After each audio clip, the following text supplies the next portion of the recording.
over and above what you heard me say, I just want to give the overall perspective, so I'll take a bit longer than I desire. See, this is an interim budget presented just before the election, obviously. The four large things that I want to draw your attention to is GDP. You get the numbers, you see it and so on. But I want to bring in this dimension, that governance, development and performance. On all these three heads, I'd like to say what actually we have achieved, because that forms the backdrop. So on governance, this budget speaks from a position where we have delivered on development, we better manage the economy with correct intentions, correct policies and correct decisions. So it's a governance with care, conviction and confidence. If that stood for the GDP's G, the D stands for people living better, earning better and having high aspirations for the future. And if I move to the P, the performance, 3 consecutive years of 7% growth. Fastest growing economy in G20, all parts of the country participating in the growth. Price stability and inflation management. Handling the health and economic fallout of COVID. Build out of physical, digital and social infrastructure. DPI as a factor of production almost for formalization and financial inclusion and growth of the economy. Cleaning up the banking system, GST, one nation, one market and one tax, the IBC. So if you were to look at performance, I've listed some of them. So your GDP, as we look at governance, development and performance, I have something to say on each of these. So this budget, vote on account, is getting presented with the GDP that we want to speak to you about, and in that the fiscal management actually is something which I would like you to spend some time even as you go through the budget, but I'll flag it here. Bringing down the fiscal deficit in spite of very challenging times as per the announced consolidation path and with transparency and prudence. So in fact, I was just remarking to my officers this morning, most of you all had already calculated the figures, RE revenue, RE expenditure, this is what it is. Because every month you get the reports coming out. So you don't need to wait till the budget statement.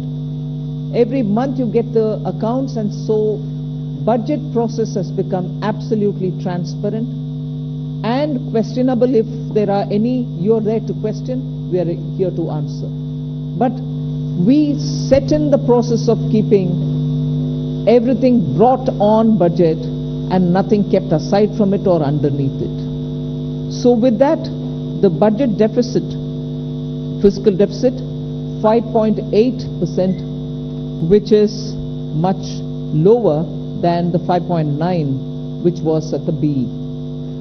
Similarly, for the 24-25 budget, we've given 5.1 as the fiscal deficit, so clearly indicating that we are on track to meet the glide path which was set in 2021-22, and that we are well on track to meet the 4.5% fiscal deficit on or below 4.5 even by FY26.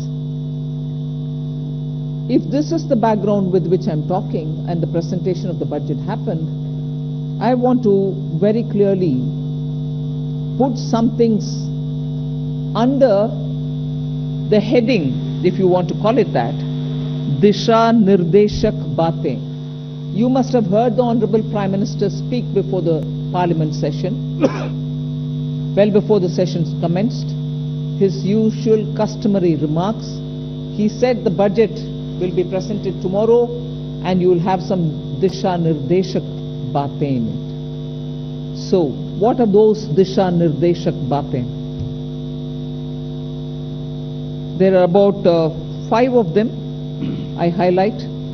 Social justice as effective and necessary governance model. So it's not just a slogan for us, social justice, we'll have to work for Nyay.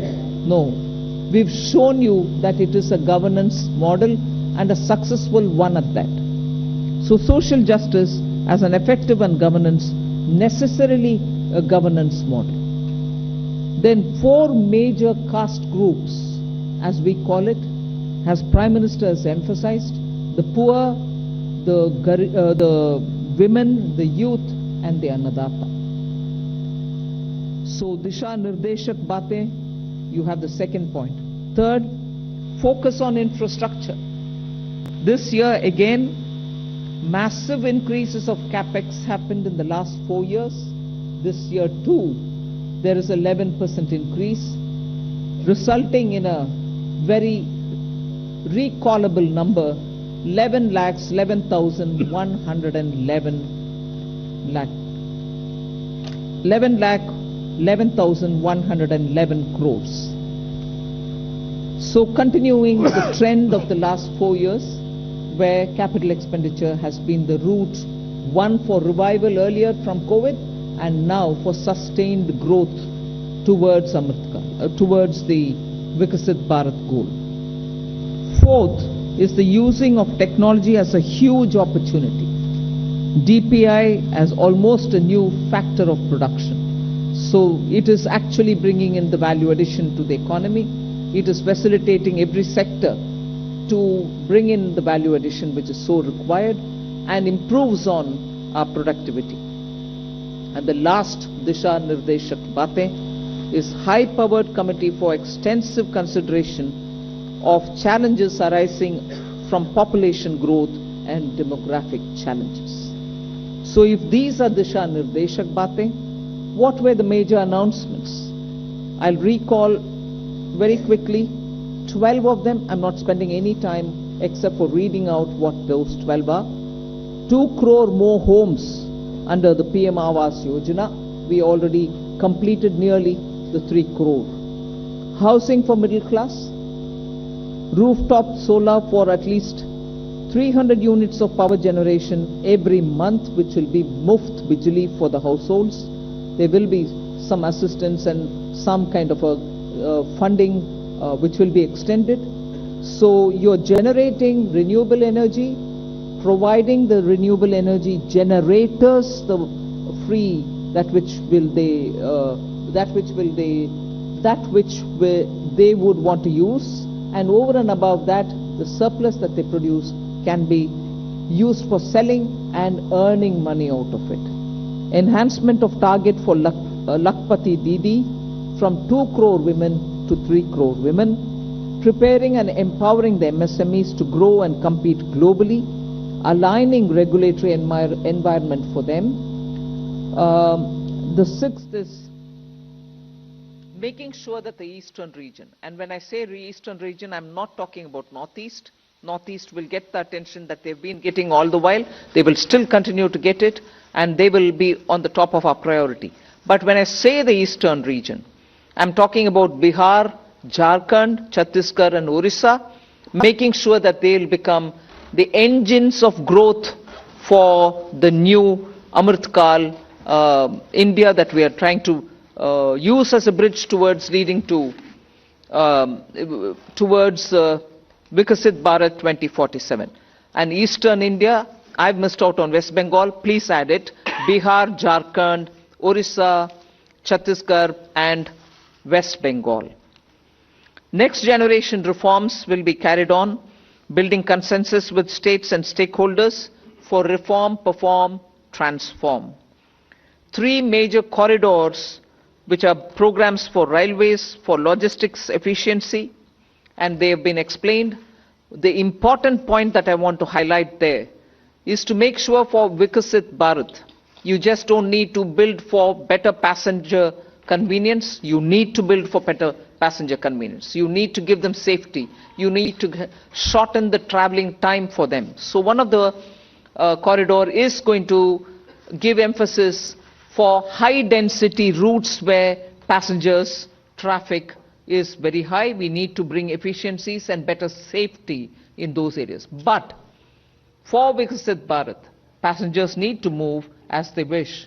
But equally, materials, raw materials, building goods, cement, rare earths, minerals, we need them to move efficiently as well.